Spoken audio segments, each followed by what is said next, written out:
नमस्कार. The knowledge is power या माझ्या यूट्यूब चॅनलमध्ये आपले सर्वांचं मनापासून स्वागत करीत आहे. तर मित्रांनो, आज आपण मानसशास्त्र या विषयाचा अभ्यास करणार आहोत. तर मित्रांनो, हा व्हिडिओ पुन्हा पुन्हा पहा, चॅनल सबस्क्राईब करा, तसेच लाईक करा. तर मित्रांनो बघा, आज आपण मानसशास्त्राचे अतिउत्तम प्रश्न अभ्यासणार आहोत. तर बघा, विस्मरणाबद्दलचे खालीलपैकी कोणते वैशिष्ट्य अयोग्य आहे? पर्याय 4 दिलेले आहेत आपल्याला. विस्मरण ही महत्त्वाची प्रक्रिया आहे. स्मरण चांगले राहण्यासाठी बऱ्याच गोष्टी विसरल्या पाहिजेत. धारणा जितकी कमी तितके विस्मरण कमी, धारणा जितकी जास्त तितके विस्मरण कमी. तर बघा, यामधील पर्याय क्रमांक 3, धारणा जितकी कमी तितके विस्मरण कमी, याचं हे उत्तर येतं. म्हणून आपण पर्याय क्रमांक 3ला चौकन करून घेऊया. पर्याय क्रमांक 3. पुढील प्रश्न, अध्ययनार्थ्यांना कल्पनाविष्काराची संधी उपलब्ध करून देण्यासाठी शिक्षकांनी खालीलपैकी कोणते उपक्रम राबवावे? आपल्याला काही उपक्रम राबवायला सांगितलेले आहेत. तर बघा, यामध्ये 4 पर्याय. दिवाळीच्या वेळी किल्ले तयार करून घ्यावे. पुढील पर्याय, खेळाच्या माध्यमातून कल्पना विकसित करण्याचा प्रयत्न करावा. क, वाद्यवादन करून घ्यावे. आणि ड, प्रदर्शन मांडणी करून घ्यावी. असे 4 पर्याय दिले. तर मित्रांनो, याच्यातच आपण काय करून घ्या, पाठांतर करून घ्या. लक्षात ठेवा, पाठांतर म्हणजे बुद्धीमध्ये चांगलं, मेमरीमध्ये लक्षात ठेवा. तर बघा मित्रांनो, असे 4 पर्याय दिले. तर बघा, कल्पनाविष्काराची संधी उपलब्ध करून द्यायची आहे, कल्पना शक्ती. तर बघा, आता बघा, दिवाळीच्या वेळी किल्ले तयार करून घ्यावे, हे बरोबरच आहे. काय करायचं आहे? बरोबरच आहे. योग्य पर्याय आहे. खेळाच्या माध्यमातून कल्पना विकसित करण्याचा प्रयत्न करावा, हे सुद्धा बरोबर आहे. वाद्यवादन करून घ्यावे, हे सुद्धा बरोबर आहे. आणि प्रदर्शन मांडणी करून घ्यावी, हे सुद्धा बरोबर आहे. म्हणून यामधील 4 पर्याय आपल्याला दिलेले आहे. यामधील सर्व बरोबर असल्यामुळे अ, ब, क, ड हे सर्व आपले काय आहेत? पर्याय योग्य आहेत. म्हणून आपण पर्याय क्रमांक 4ला चौकन करूया. हे याचं योग्य उत्तर आहे. तर बघा, पुढील प्रश्न पाहूया. प्रश्न क्रमांक 3. धारणेबाबत खालीलपैकी कोणते वैशिष्ट्य योग्य आहे? तर बघा, धारणेबाबत खालीलपैकी कोणते वैशिष्ट्य योग्य आहे? पाठोपाठ कविता पाठ केल्यास धारणेवर परिणाम होत नाही. पर्याय क्रमांक 2, धारणा बोधावस्थेत असेल तर आपल्याला चटकन आठवते. धारणा उपबोधावस्थेत असेल तर आपल्याला चटकन आठवते. बोधावस्थेतील बाबी प्रयत्न केल्यावर आठवतात. असे 4 पर्याय आपल्याला दिलेले आहेत. तर बघा, धारणेबाबत कोणते वैशिष्ट्य योग्य आहे त्याचं आपल्याला हे करायचं आहे. तर बघा, त्याचं उत्तर आहे, धारणा बोधावस्थेत असेल तर आपल्याला चटकन आठवते. पर्याय क्रमांक 2. तर बघा, धारणा बोधावस्थेत असेल तर आपल्याला चटकन आठवते, हे धारणाबाबतचे योग्य वैशिष्ट्य आहे. म्हणून आपण काय करूया, त्याला चौकन करूया. बघा, पुढील प्रश्न पाहूया. 4था प्रश्न,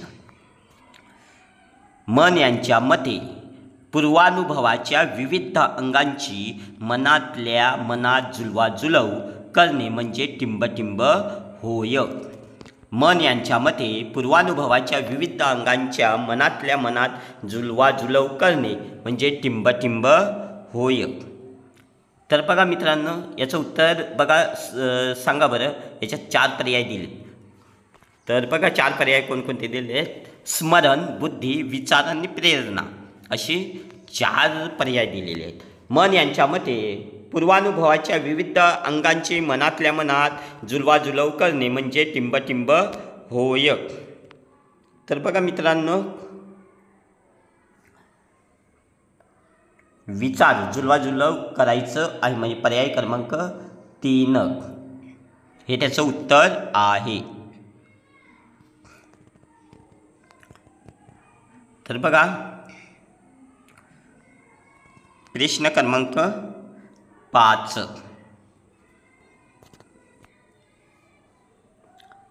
केवळ ज्ञानेंद्रिय उद्दीपित होऊन जी प्राथमिक स्वरूपाची मानसिक प्रक्रिया होते ती संवेदना होय. खाली दिलेल्या विधानांमध्ये संवेदनेविषयी कोणते विधान योग्य आहे? तर बघा केवळ ज्ञानेंद्रिय उद्दीपित होऊन जी प्राथमिक स्वरूपाची प्राथमिक प्रक्रिया होती ती संवेदना होय. खाली दिलेल्या विधानांमध्ये संवेदनेविषयी कोणते विधान योग्य आहे? संवेदना फक्त आंतरिक प्रक्रिया आहे. पर्याय क्रमांक 2 संवेदना ही आपली इच्छा असेल तरच संवेदना होते. पर्याय क्रमांक 3 संवेदनेच्या बाबतीत व्यक्ती ही सक्रिय असते. आणि पर्याय क्रमांक 4 संवेदन प्रक्रिया मनाचा एक अकारण रूप व्यापार आहे. असं आपल्याला 4 पर्याय दिलेले आहेत. तर मित्रांनो यातील उत्तर सांगा बरं. केवळ ज्ञानेंद्रिय उद्दीपित होऊन जी प्राथमिक स्वरूपाची मानसिक प्रक्रिया होती ती संवेदना होय. खाली दिलेल्या विधानांमध्ये संवेदनेविषयी कोणते विधान योग्य आहे? तर यातील पर्याय क्रमांक 4 बघा संवेदन प्रक्रिया मनाचा एक अकारण रूप व्यापार आहे. हे त्याचं उत्तर आहे. हे त्याचं आपल्याला काय आहे मित्रांनो उत्तर आहे. म्हणून आपण पर्याय क्रमांक 4ला हे करूया. बघा हे त्याचं उत्तर आहे. तर काय आहे संवेदन प्रक्रिया मनाचा एक अकारण रूप व्यापार आहे. आता बघा पुढील प्रश्न पाहूया. पुढील प्रश्न 6वा बघूया.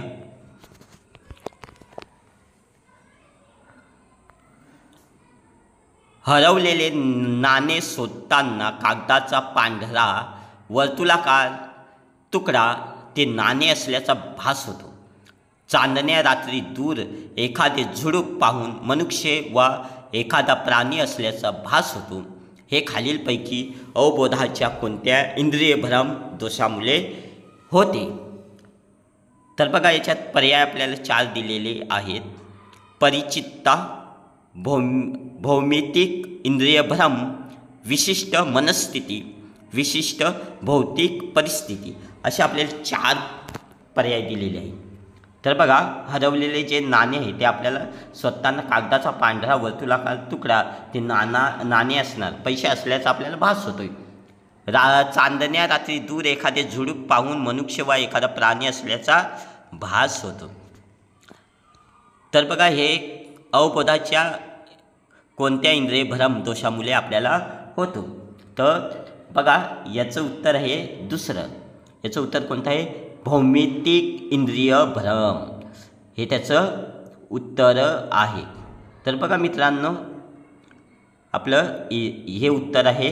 म्हणून पर्याय क्रमांक आपण याला 2ला चौकोन केलेलं आहे. तर भौमितिक इंद्रिय भ्रम. प्रश्न क्रमांक आपण पुढील बघूया. तर बघा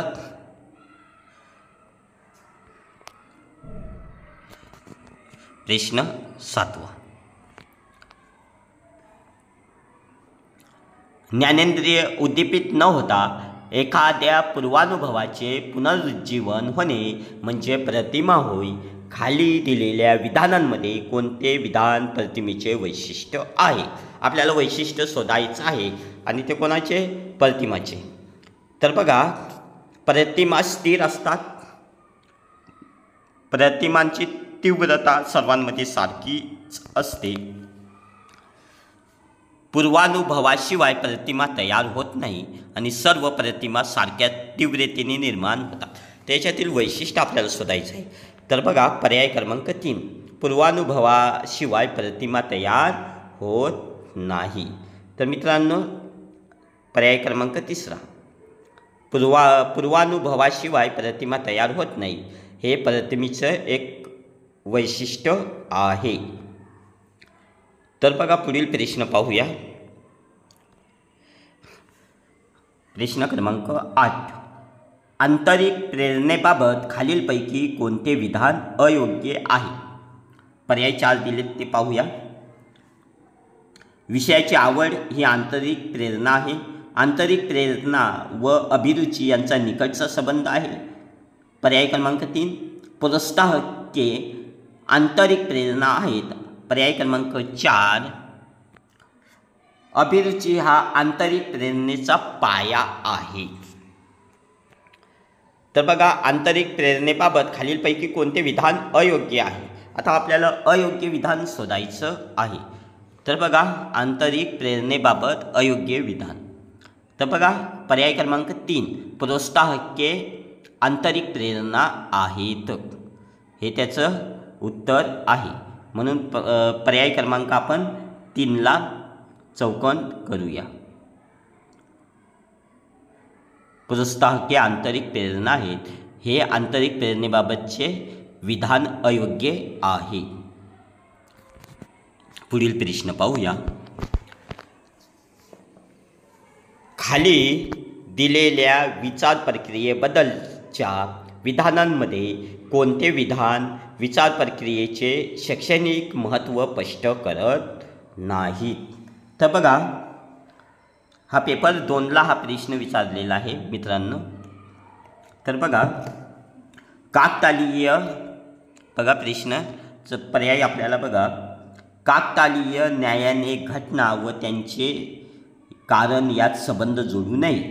पर्याय क्रमांक 2. संबोध निर्माण करीत असताना ज्ञाताकडून अज्ञानाकडे, मूर्तांकडून अमृताकडे या शैक्षणिक सूत्राचा वापर करणे अनावश्यक आहे.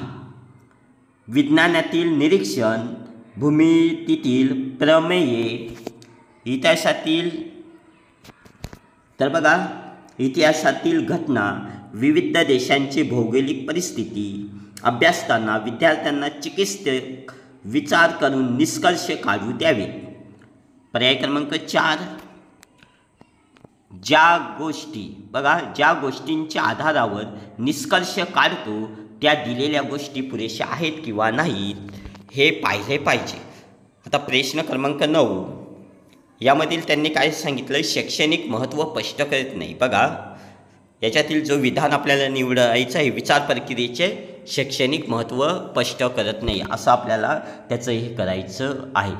तर बघा, जे स्पष्ट करतात, तर बघा, काकतालीय न्यायालयाने घटना व त्यांचे कारण यात संबंध जोडू नये, हे शैक्षणिक महत्त्व स्पष्ट करतं. तर बघा, हे काय आहे? शैक्षणिक महत्त्व आपल्याला स्पष्ट करतं. तर बघा, आता बघा, आपल्याला उत्तर सांगितलं शैक्षणिक महत्त्व स्पष्ट करत नाही, त्याचं उत्तर शोधायचं आहे.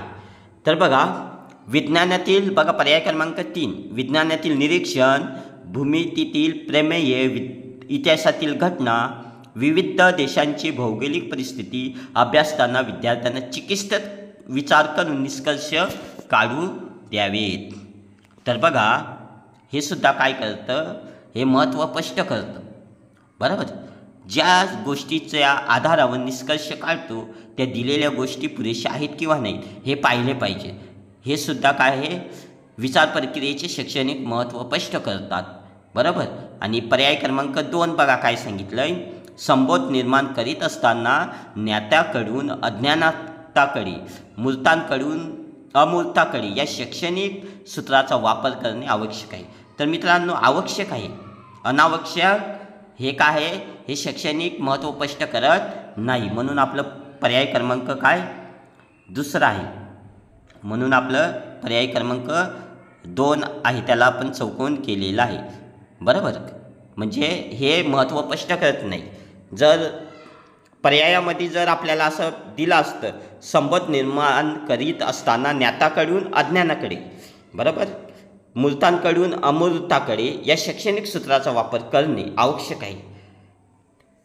तर बघा, आवश्यक आहे असं जर असलं असतं तर ते काय केलं असतं? हे शैक्षणिक काय झालं असतं का? शैक्षणिक महत्त्व स्पष्ट केलेलं असतं. पण इथे अनावश्यक म्हटल्यामुळे हे काय आहे? विचार प्रक्रियेचे शैक्षणिक महत्त्व स्पष्ट करत नाही. म्हणून पर्याय क्रमांक 2 तर मित्रांनो हे उत्तर लक्षात राहू द्या. पुढील प्रश्न क्रमांक 10, अतिशय महत्त्वाचं प्रश्न आता आपल्याला पाहायचा आहे. धारणेवर हा प्रश्न आपल्याला विचारलाच जातो.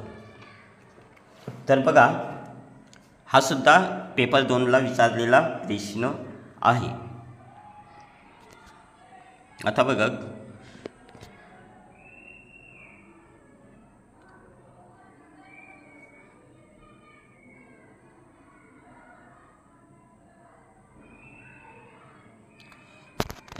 धारणा निरनिराळ्या पातळीवर असू शकते. याबाबत खाली दिलेल्या जोड्या जुळवून योग्य जोड्यांचा पर्याय सांगा, असं त्यांनी आपल्याला हे दिले. आता बोधावस्था, उपबोधावस्था, अवबोधावस्था अशा आपल्याला दिलेले आहे. आता ब मध्ये काय दिले? काही गोष्टी थोडा प्रयत्न केला तरच आठवतात, काही गोष्टी महत्प्रयासाने आठवतात, काही गोष्टी आपल्याला चटकन आठवतात, असे आपल्याला 4 पर्याय दिलेले आहेत. तर बघा मित्रांनो, तर बघा आपण पहिल्या जोड्या लावून घेऊया. बोधावस्था असल्यावर त्याच्या जोड्या आपण लावून घेऊया. तर बघा, बोधावस्था असेल तर काही गोष्टी आपल्याला चटकन आठवतात, म्हणून पर्याय हा आपला 3रा येतो. बरोबर. आता बघा उपबोधावस्था, तर काही गोष्टी थोडा प्रयत्न केला तरच आठवतात, हा याचा. आणि उरलेला अबोधावस्था, काही गोष्टी महत्प्रयासाने आठवतात. तर बघा याचा आता आपण हे बघा बरं. आता पहिल्या याच्यात आपल्याला 3रा सांगितलं आहे, म्हणून बघा 2 नंबर बघा, पर्याय क्रमांक 2ला 3, 1 आणि 2 म्हणजे आपलं पर्याय क्रमांक काय झालं? 2रा येतो, म्हणून आपण चौकन केलेला आहे. बोधावस्था, काही गोष्टी आपल्याला चटकन आठवतात. उपबोधावस्था, काही गोष्टी थोडा प्रयत्न केला तरच आठवतात. आणि अबोधावस्था, काही गोष्टी महत्प्रयासाने आठवतात, म्हणून पर्याय क्रमांक 2रा हे त्याचं उत्तर आहे. आता 11वं पाहूया. खाली दिलेल्या विधानांमध्ये संवेदनाविषयीचे कोणते विधान योग्य नाही? आता योग्य विधान नाही, त्याचा पर्याय दिलेले आहेत. हा प्रश्न पेपर 2लाच विचारला. बाह्य उद्दीपकासंबंधी प्राथमिक स्वरूपाची मानसिक प्रक्रिया म्हणजे संवेदना. पर्याय 2, बाह्य उद्दीपकाविषयी केवळ जाणीव म्हणजे संवेदना. बाह्य उद्दीपकाविषयीचे ज्ञान होणे म्हणजे संवेदना. बाह्य उद्दीपकाशिवाय संवेदना होणे शक्य नाही. आता यांनी काय आपल्याला सांगितलं? योग्य विधान नाही असं आपल्याला सांगितलेलं आहे. तर बघा असे आपल्याला 4 पर्याय दिलेले आहेत. खाली दिलेल्या विधानामध्ये संवेदनाविषयीचे योग्य विधान नाही. तर बघा यामध्ये 4 पर्यायापैकी पर्याय क्रमांक 3रा बघा, बाह्य उद्दीपकाविषयीचे ज्ञान होणे म्हणजे संवेदना. तर बाह्य उद्दीपकाविषयीचे बघा ज्ञान होणे म्हणजे संवेदना असं त्यांनी म्हटले. हे विधान आपलं योग्य नाही, म्हणून पर्याय क्रमांक आपण 3ऱ्याला काय करायचं आहे? चौकन करायचं आहे. तर बघा मित्रांनो,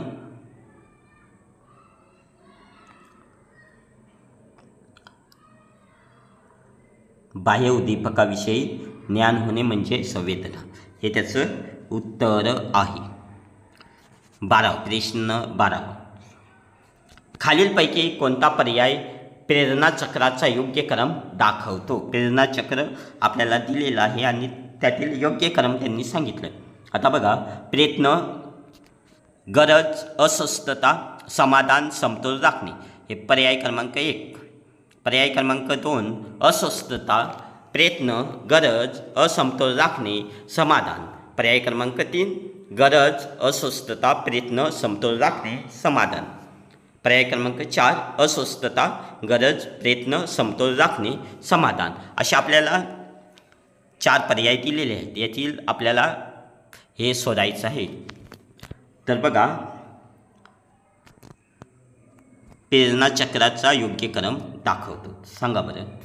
तर बघा तिसरा पर्याय क्रमांक तिसरा बघा, गरज, अस्वस्थता, प्रयत्न, समतोल राखणे आणि समाधान. तर बघा हे आपलं तिसरा हे त्याचं उत्तर आहे. काय आहे? तिसरा हे त्याचं उत्तर आहे. बघा, गरज, अस्वस्थता, प्रयत्न, समतोल राखणे आणि समाधान. पुढील प्रश्न पाहूया 13वा. आपणास जो अवबोध होतो तो आकृती व पार्श्वभूमी या स्वरूपात होत असतो.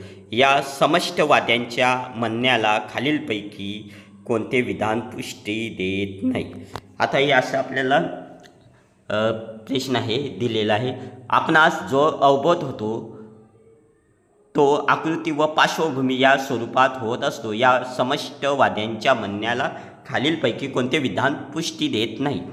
आता बघा पर्याय आपल्याला दिला आहे. संवेदनेला अर्थ लावताना आकृती व पार्श्वभूमी या दोन्ही गोष्टी विचारात घ्याव्या लागतात. कोणत्याही वस्तूबद्दल मत व्यक्त करताना केवळ त्या वस्तूची पार्श्वभूमी लक्षात घेणे गरजेचे नसते. आता बघा पर्याय क्रमांक 3, आकृती व पार्श्वभूमी यात बदल होऊ शकतो. आणि 4, हा बदल अनुभव घेणाऱ्या व्यक्तीवर, वस्तूच्या स्वरूपावर अवलंबून असतो. असं आपल्याला 4 पर्याय दिलेले आहेत. तर बघा आपला जो अवबोध होतो तो आकृती व पार्श्वभूमी या स्वरूपात होत असतो. या समष्टवाद्यांच्या म्हणण्याला खालीलपैकी कोणते विधान पुष्टी देत नाही असं आपल्याला विचारलेलं आहे.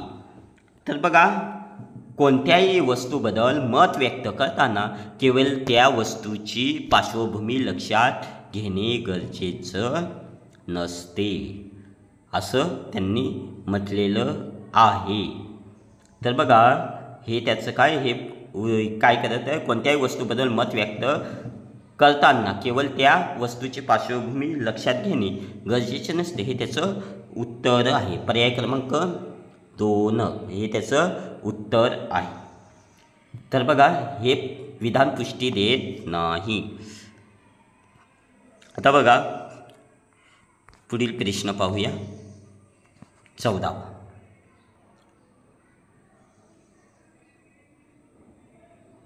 पाहूया.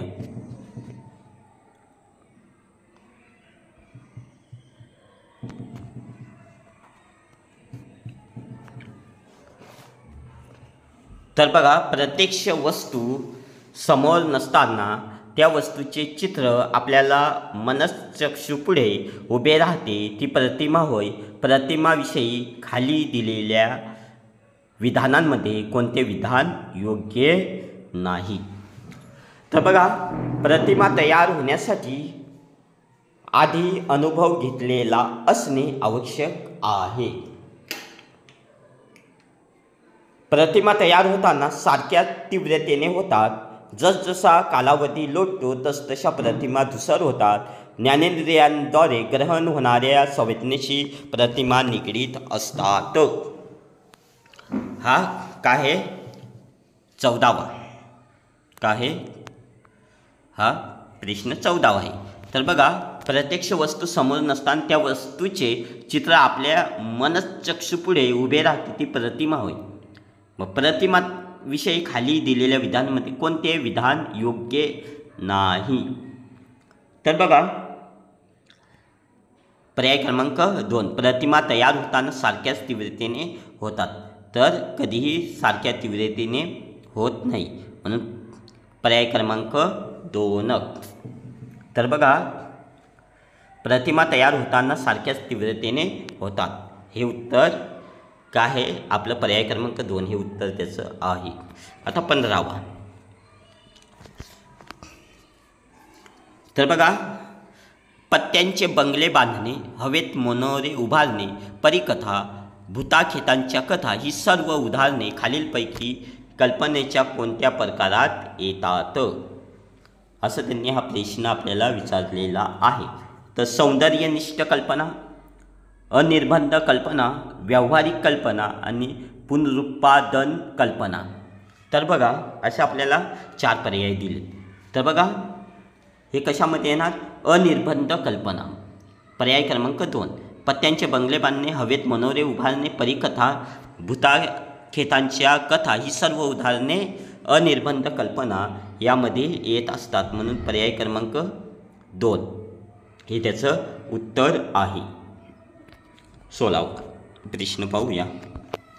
पूर्वानुभवाच्या विविध अंगांची मनातल्या मनात जुलवाजुलव करणे म्हणजे विचार करणे होय, असे मत खालीलपैकी कोणत्या मानसशास्त्राने मांडले आहे? तर बघा प्रश्न आपल्याला 16वा आपण बघतोय. तर बघा पूर्वानुभवाच्या विविध अंगांची मनातल्या मनात जुलवाजुलव करणे म्हणजे विचार करणे होय, असे मत कोणी, ही व्याख्या कोणी बरं विचार असं मांडलं? तर 4 पर्याय दिले. Stern, stout, J.S. Ross, Norman L मन असे 4 पर्याय दिले. तर यातील उत्तर आहे नॉर्मन एल मन. बघा यांनी हे मांडलेलं आहे. पूर्वानुभवाच्या विविध अंगांची मनातल्या मनात जुलवाजुलव करणे म्हणजे विचार करणे होय, हे नॉर्मन एल मन यांनी मांडलेलं आहे. म्हणून आपलं काय आहे? पर्याय क्रमांक 4. बघा ही व्याख्या लक्षात असू द्या. पूर्वानुभवाच्या विविध अंगांची मनातल्या मनात जुलवाजुलव करणे म्हणजे विचार करणे होय, तर नॉर्मन एल मन यांनी ही व्याख्या, हे विचार मांडलेले आहेत. आता 17वा. मनावर दडपण येऊन त्याचा अध्ययनावर प्रतिकूल परिणाम होण्याची शक्यता असते, म्हणून शिक्षकांनी खालीलपैकी कोणती बाब टाळून अध्यापन करावे? मनावर दडपण येऊन त्याचा अध्ययनावर प्रतिकूल परिणाम होण्याची शक्यता असते, म्हणून शिक्षकांनी खालीलपैकी कोणती बाब टाळून अध्यापन करावे? तर बघा पर्याय क्रमांक 1, कठीण विषय सोपा करून सांगावा, विद्यार्थ्यांना अपयश पचवण्यास शिकवावे, विद्यार्थ्यांच्या समस्या समजून घ्याव्यात, विद्यार्थ्यांशी जेवढे वागावे, तेवढे वागावे, विद्यार्थ्यांशी तेवढे वागावे. हा प्रश्न क्रमांक 17वा. तर विद्यार्थ्यांशी तेवढे वागावे हा आपला 4था पर्याय आहे.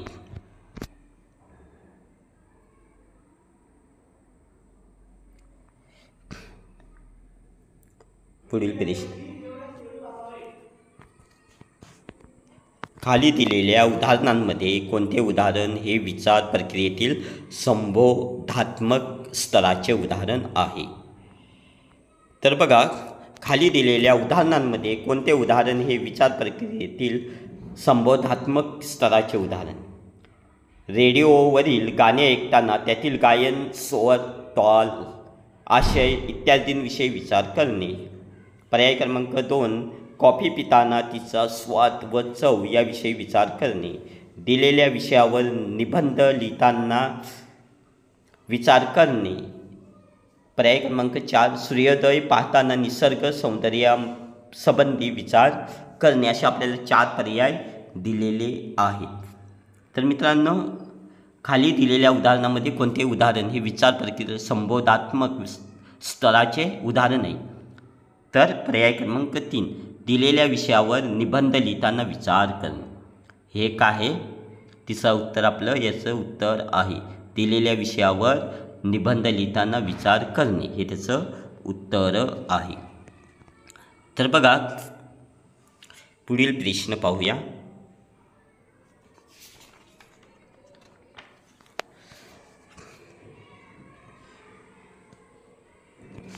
स्मरणाचा प्रमुख घटक ग्रहण यावर परिणाम करणारा एक घटक म्हणजे अनुभवाचे स्वरूप. अनुभवाच्या स्वरूपामध्ये खालीलपैकी कोणती बाब येत नाही? तर बघा खालीलपैकी कोणती बाब येत नाही? चेतकाची तीव्रता, अर्थपूर्ण व्यक्तीची मनोवृत्ती आणि पर्याय क्रमांक 4 चेतक स्रोत. असे 4 पर्याय दिले. तर यातील उत्तर आहे व्यक्तीची मनोवृत्ती, स्मरणाचा प्रमुख घटक ग्रहण यावर परिणाम करणारे एक घटक म्हणजे अनुभवाचे स्वरूप. अनुभवाच्या स्वरूपामध्ये व्यक्तीची मनोवृत्ती हे त्याचं उत्तर आहे. तर बघा हे त्याचं उत्तर आहे. म्हणून पर्याय क्रमांक आपण काय करूया 3ला आपण हे काय करायचं आहे. तर बघा हे 3 नंबरचं उत्तर आहे. तर काय आहे व्यक्तीची मनोवृत्ती. व्यक्तीची काय आहे मनोवृत्ती. आता 20वा खाली दिलेल्या विधानांमध्ये विस्मरणाविषयीचे कोणते विधान योग्य नाही. ज्या गोष्टीचे संस्करण झालेले नसते त्याचे विस्मरण होते. हा 2020ला प्रश्न विचारलेला आहे पेपर 1ला. बघा ज्या गोष्टीचे संस्करण झालेले नसते त्याचे विस्मरण होते. विस्मरण होणे म्हणजे धारणेचा अभाव होय. भावनिक उद्रेकाच्या स्थितीत शिकलेल्या गोष्टींचे विस्मरण होत नाही. शारीरिक व मानसिक स्वास्थ्य चांगले नसताना शिकलेल्या गोष्टीची धारणा चांगली होत नाही आणि विस्मरण होते. यामधील पर्याय क्रमांक आपलं 3 आहे. तर बघा भावनिक उद्रेकाच्या स्थितीत शिकलेल्या गोष्टींचे विस्मरण होत नाही. हे काही विस्मरणाविषयीचे विधान योग्य नाही. हे काय आहे तर बघा हे त्याचं उत्तर आहे. पर्याय क्रमांक 3. आता 20वा बघा आपलं काय झालं 20 झालं. 21वा खालीलपैकी कोणती प्रेरणा ही मनोसामाजिक प्रेरणा नाही. तर बघा पर्याय दिले संपादन, संलग्न, कुतूहल व शोधन, उत्सर्जन. तर बघा असे 4 पर्याय दिलेले आहेत. तर बघा संपादन, संलग्न, कुतूहल व शोधन, उत्सर्जन. तर यातील उत्तर बघा कोणतं आहे प्रेरणेचा नाही असं त्यांनी सांगितले. तर आपलं काय आहे पर्याय क्रमांक 4 उत्सर्जन हे त्याचं उत्तर आहे. पुढील प्रश्न पाहूया 22वा संवेदना निर्माण होण्यासाठी खालीलपैकी कोणत्या बाबींची गरज असते.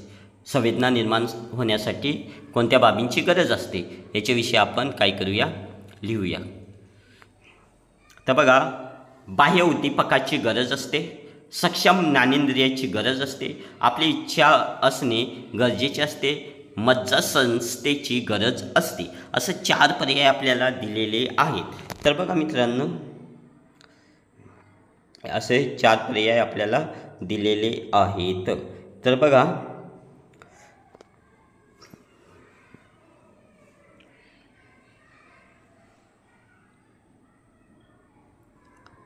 बघा बाह्य उद्दीपकाची गरज असते. बरोबर हे बरोबर आहे. सक्षम ज्ञानेंद्रियाची गरज असते हे सुद्धा बरोबर आहे. आपली इच्छा असणे गरजेचे असते हे सुद्धा बरोबर आहे. मज्जासंस्थेची गरज असते ही चूक. हे काय आहे चूक. म्हणून अ ब क म्हणजे पर्याय क्रमांक 4 हे त्याचं उत्तर आहे. हे 4 पर्याय क्रमांक 4. पुढील प्रश्न पाहूया. एखादा उद्दीपक अपूर्ण असेल तर त्याला पूर्णत्व आणण्याचे काम मज्जासंस्था करते. उदाहरणार्थ EDN यामध्ये गाळलेल्या भागाचा विचार न करता आपल्याला पूर्ण अवबोधा होतो. हे अवबोधाच्या खालीलपैकी कोणत्या तत्वामुळे घडते. आता हा प्रश्न काय केला आहे 2020ला विचारलेला आहे, परंतु हा प्रश्नाचं उत्तर काही सांगू शकत नाही. हा काय प्रश्न मलाही समजला नाही. याच्यामध्ये पर्याय दिला आहे सान्निध्य, समावेश, सातत्याने, साधर्म्य. हा 2020ला प्रश्न TT पेपर 1ला विचारलेला आहे. तर बघा मित्रांनो याचं उत्तर ज्याला येत असेल त्यांनी कमेंट बॉक्समध्ये सांगा. याचं उत्तर मला समजलेला नसल्यामुळे मी याचं उत्तर सांगू शकत नाही मित्रांनो. तर बघा 24 आता 24 आपण पाहूया. खाली विधानांमध्ये अवबोध व प्रतिमा यातील फरक दिलेला आहे. त्यापैकी कोणते विधान योग्य नाही? तर बघा, योग्य विधान नाही असं त्यांनी म्हटलेलं आहे. प्रतिमेमध्ये अवबोधापेक्षा जास्त जिवंतपणा जाणवतो. प्रतिमा ही अवबोधाची नक्कल आहे. प्रत्यक्ष वस्तूंचा बोध तो अवबोध पूर्वीच्या अनुभवाचे पुनरुज्जीवन. ती प्रतिमा आणि अवबोध तुटक असत नाही, प्रतिमेत तुटकपणा जाणवतो. असे पर्याय आपल्याला 4 दिलेले आहेत. यामध्ये त्यातील उत्तर बघा, प्रतिमेमध्ये अवबोधापेक्षा जास्त जिवंतपणा जाणवतो. तर बघा, पहिलंच आपलं उत्तर आहे. त्याचं उत्तर काय 24चं पहिलंच आहे. तर बघा, प्रतिमेमध्ये अवबोधापेक्षा जास्त जिवंतपणा जिवंतपणा जाणवतो, हे त्याचं उत्तर आहे. प्रतिमा सृष्टीतील निवडक प्रतिमांच्या आधारे एक आगळेवेगळं मानसिक चित्र तयार करणाऱ्या प्रक्रियेला टिंबटिंब म्हणतात. बघा, प्रतिमा सृष्टीतील निवडक प्रतिमांच्या आधारे एक आगळेवेगळे मानसिक चित्र तयार करणाऱ्या प्रक्रियेला टिंबटिंब असे म्हणतात. तर काय म्हणतात? कल्पना. काय म्हणतात? कल्पना म्हणतात. आता याचं उत्तर काय आहे? दुसरा. म्हणजे बघा, यांनी 4 पर्याय दिले: संवेदना, कल्पना, भावना, प्रेरणा. तर यातील पर्याय क्रमांक दुसरा, कल्पना, हे त्याचं उत्तर आहे. तर बघा, प्रतिमा सृष्टीतील निवडक प्रतिमांच्या आधारे एक आगळेवेगळे मानसिक चित्र तयार करणाऱ्या प्रक्रियेला कल्पना असे म्हणतात. आता बघा, 26. बाह्य उद्दीपकासंबंधीची अगदी प्रथम होणारी मानसिक स्वरूपाची क्रिया म्हणजे संवेदना होय. याविषयी खालीलपैकी कोणते विधान असत्य आहे? तर बघा, बाह्य उद्दीपकांसंबंधीची अगदी प्रथम होणारी मानसिक स्वरूपाची क्रिया म्हणजे संवेदना होय. याविषयी खालीलपैकी कोणते विधान असत्य आहे? तर बघा,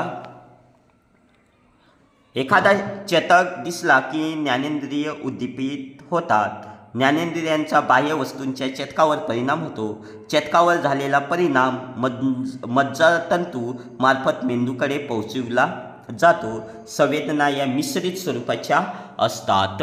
असे आपल्याला 4 पर्याय दिलेले आहेत. तर बघा, त्याचं उत्तर आहे संवेदना या मिश्रित स्वरूपाच्या असतात. 26चं उत्तर आहे संवेदना या मिश्रित स्वरूपाच्या असतात. तर बघा, बाह्य उद्दीपकासंबंधीची अगदी प्रथम होणारी मानसिक स्वरूपाची क्रिया म्हणजे संवेदना. तर त्यामध्ये काय? संवेदना या मिश्रित स्वरूपाच्या असतात. म्हणजे पर्याय क्रमांक आपलं 4, हे त्याचं उत्तर आहे. तर बघा, पुढील प्रश्न पाहूया, 27वा. समोर उद्दीपक नसताना सुद्धा पूर्वी घेतलेल्या अनुभवाचे मनातल्या मनात पुनरुज्जीवन करता येणे किंवा ते अनुभव मनचक्षुपुढे आणता येणे याला टिंबटिंब असे म्हणतात. तर बघा, पर्याय दिले: संबोध, प्रतिमा, अवबोध, संवेदना. असे आपल्याला 4 पर्याय दिलेले आहेत. तर यामधील उत्तर आहे अवबोध. काय हे उत्तर? अवबोध, हे त्याचं उत्तर आहे, अवबोध. आता बघा, 28, प्रश्न क्रमांक 28वा पाहूया. समस्येचे विश्लेषण करून ती सोडवण्याची योजना तयार करणे म्हणजे विचार प्रक्रिया होय. विचार प्रक्रियेविषयी खाली दिलेली कोणती विधाने सत्य आहेत असं त्यांनी सांगितलेलं आहे. शब्द, प्रतिमा, कल्पना, संकल्पना इत्यादी विचारांची प्रतीके आहेत. लहान मुले प्रतीकांद्वारे विचार करू शकतात. कारक कौशल्याच्या आधारे मुले विचार करू शकत नाही. पुष्कळ वेळा आपण तर्काने विचार करतो. तर बघा, असे 4 पर्याय आपल्याला दिले. समस्येचे विश्लेषण करून ती सोडवण्याची योजना तयार करणे म्हणजे विचार प्रक्रिया होय. विचार प्रक्रियेविषयी खाली दिलेली कोणती विधाने सत्य आहेत? तर बघा, येथील 4था परत. पुष्कळ वेळा आपण तर्काने विचार करतो. पुष्कळ वेळा आपण तर्काने विचार करतो. तर बघा हे त्याचं उत्तर आहे. पुष्कळ वेळा आपण तर्काने विचार करतो. हे 28चं उत्तर आहे.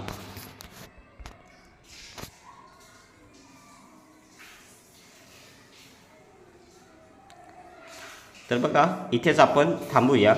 पुढील प्रश्न पुढील तासाला घेऊया. धन्यवाद सगळ्यांनी ऐकून घेतल्याबद्दल.